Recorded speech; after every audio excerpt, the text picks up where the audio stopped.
Welcome to Agoracom's Small Cap Breaking News, your daily go-to source for the best small cap headlines for over 65 million investors since 2007. Today, we're doing a really critical deep dive into the latest small cap news.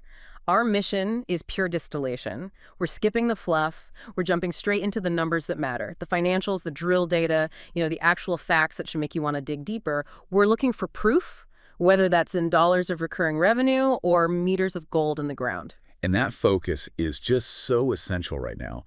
The market is full of noise, especially in the small cap world. So we really need to cut through that and give some context to the numbers. It's not just about reporting a metric. It's about what that metric actually means. Whether you're looking at a software company or a mining explorer, the key is always execution. And today we have 5 pretty distinct stories that all hinge on those hard numbers. Okay, let's get into it. Let's unpack this stack, starting on the software side, where the metrics are all about predictability, about efficiency. We're looking at BeWhere Holdings, Inc. That's TSXV, BEW, and OTCQB, BEWFF. The headline says it all, really. BeWhere posts record revenue as demand for low-power 5G asset tracking accelerates. So this is a Canadian company. They're riding that whole IoT wave. Right, and what jumps out here isn't just the growth itself, but the quality of that growth. They announced a record total revenue of $6.1 million for Q3 2025. That's a very, very solid 21% year-over-year increase.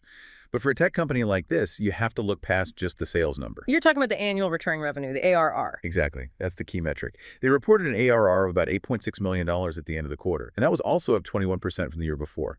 And for anyone maybe less familiar with that term, ARR is really the gold standard for these subscription models, right? It tells you what kind of predictable revenue is coming in the door. It's your baseline. A 21% jump there is strong, but I saw something even, I think, more compelling in their financials. The margin expansion, I was hoping you'd bring that up.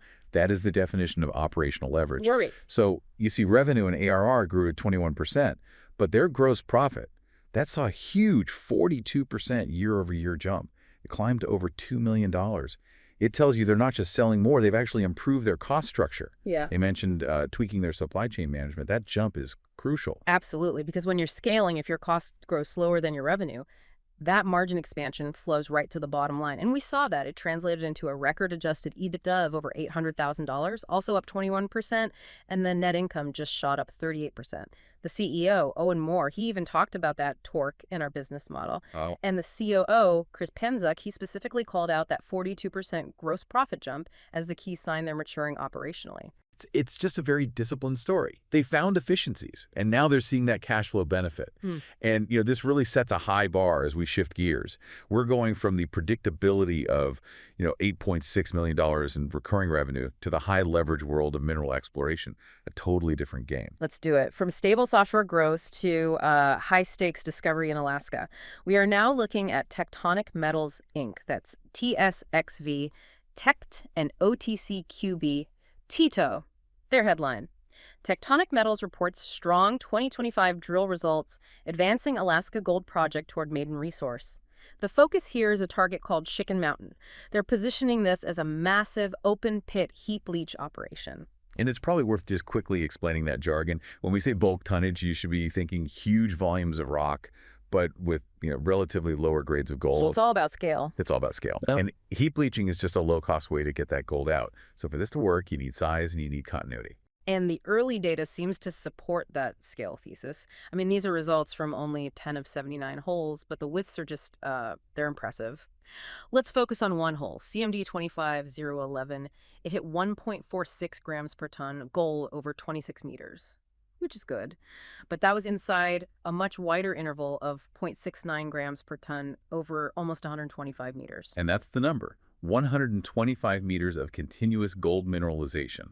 That's the key metric. The continuity over that kind of length is what you need to see. So is 0.69 grams per ton considered a good grade for this kind of project? It's actually very favorable. To give you some context, the global average grade for operating heap leach projects is somewhere around 0.51 grams per ton. So Tectonic is showing grades well above that benchmark and with exceptional thickness. And that continuity seems to be the theme here. They're reporting a 100% drill hit success rate across all 96 holes drilled so far. And get this, 53 of those holes actually ended in mineralization. Which just tells you the deposit is still wide open. That consistency, it really de-risks the whole process of defining a resource. And you add in the metallurgy, They're showing recoveries of 91 and 96%, which suggests the gold is easy to extract. That's the linchpin for the economics. Yeah, the CEO, Tony Rita, he said that with 69 assays still to come, they are only at the very front edge of what this system can reveal. The potential here seems pretty significant. It really does. Okay, that's the large-scale approach. Now let's pivot to the complete opposite end of the spectrum, the high-grade, smaller footprint story. We're going to Quebec for Formation Metals Inc., that's CSE, FOMO, and OTCQB, FOMTF. This is a revival story. It's the N2 Gold Project, and it hasn't been drilled in over 15 years.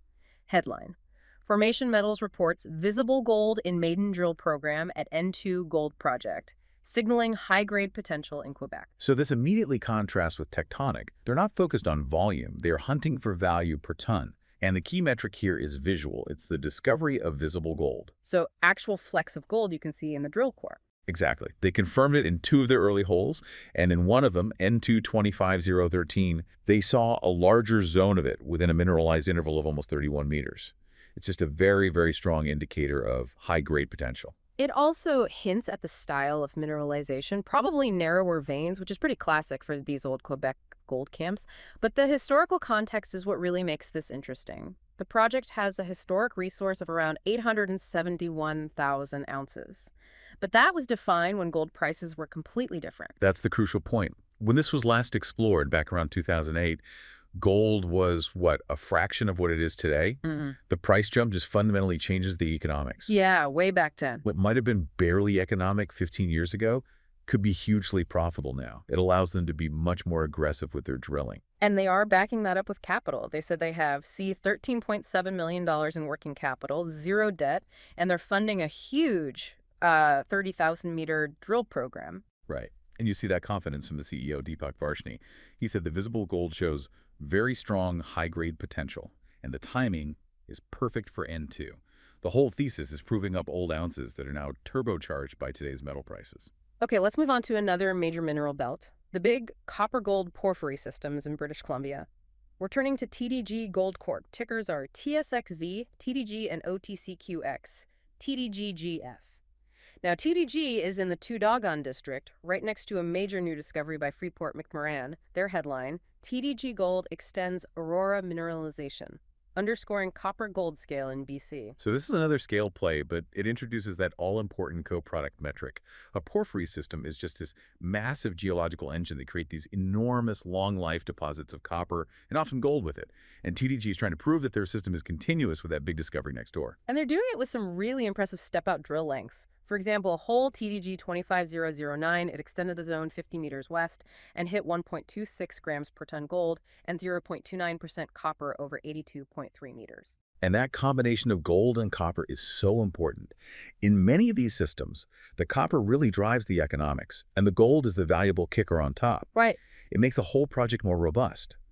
And look at the length on their other hole, TDG 25010. 0.94 grams per ton gold and 0.24% copper over 142.2 meters. That is a substantial hit. It screams scale potential. 142 meters. And it included a higher grade zone inside it too. I mean, this isn't a thin little vein. It's a massive bulk mainable system. They've already outlined a footprint of about 150 by 600 meters. And it's still open in every direction. And that aggressive approach, just using widely spaced drilling, sometimes over 100 meters between holes, that's a deliberate strategy. The CEO, Flesher Morgan, confirmed it. He said it delivers accelerated returns and capital efficiency. You're trying to prove up the sheer size of the prize first before you dial in on the grade. They're systematically showing this is a big district scale target. Okay, our final deep dive takes us into critical minerals. We're talking nickel, cobalt, chromium, all essential for the battery metals push. The company is Inomin Mines Inc., trading as TSXV, MINE. And the news. Inomin Mines hits long, near-surface nickel intervals in BC, advancing beaver links as a critical minerals play. And this project is backed by a major strategic partner, Sumitomo Metal Mining Canada. That's a huge validator right there. For these types of nickel plays, the metrics are very similar to bulk tonnage gold. You need thickness, you need it to be near surface, and you need consistency. Sumitomo's involvement suggests they believe the geology has that potential. And Inomin definitely delivered on those metrics. Look at the widths they're hitting. Hole B2501 hit 161.5 meters, grading 0.19% nickel, plus cobalt and chromium, and it started just 30 meters from surface. Wow. That's nearly 500 feet of mineralization, basically right at the surface, perfect for an open pit. And the next hole over, B25-03, reinforces it. 148.1 meters, grading 0.20% nickel, plus the cobalt. Now, the grade itself is pretty typical for these kinds of deposits. What makes this so compelling, beyond the geology, is the infrastructure advantage. It's got roads, it's near power and rail. Exactly. For a high-tonnage, lower-grade operation, those factors can be the difference between a project that works and one that doesn't. Yeah, President John Gomez, he highlighted that uniformity. He said they're continuing to intersect substantial polymetallic mineralization that is relatively uniform in grade and near surface. And that uniformity is what engineers love to see.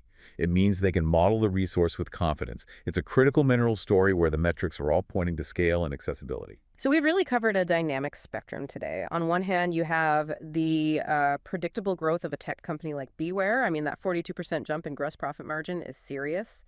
And on the other, we explored 4 pretty unique geological stories, from Tectonic's massive scale to Formation's high-grade revival, and then the district scale plays from TDG and Inamin. Right, and the takeaway for you, the investor, is that you have to analyze them differently.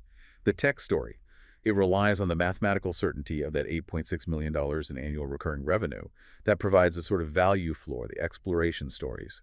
They're pure leverage. You're translating raw geological data into potential future value. So as you go off and do your own research, that's really the question to think about. You've seen the evidence. Do you put your confidence in the established metrics, like BeWhere's proven margin expansion? Or does the raw scale of Tectonic's 125-meter gold intercepts and TDG's 142-meter copper-gold hits, does that offer the higher leverage opportunity you're looking for? The choice between predictability and discovery, that's what drives this market. The data is now in your hands.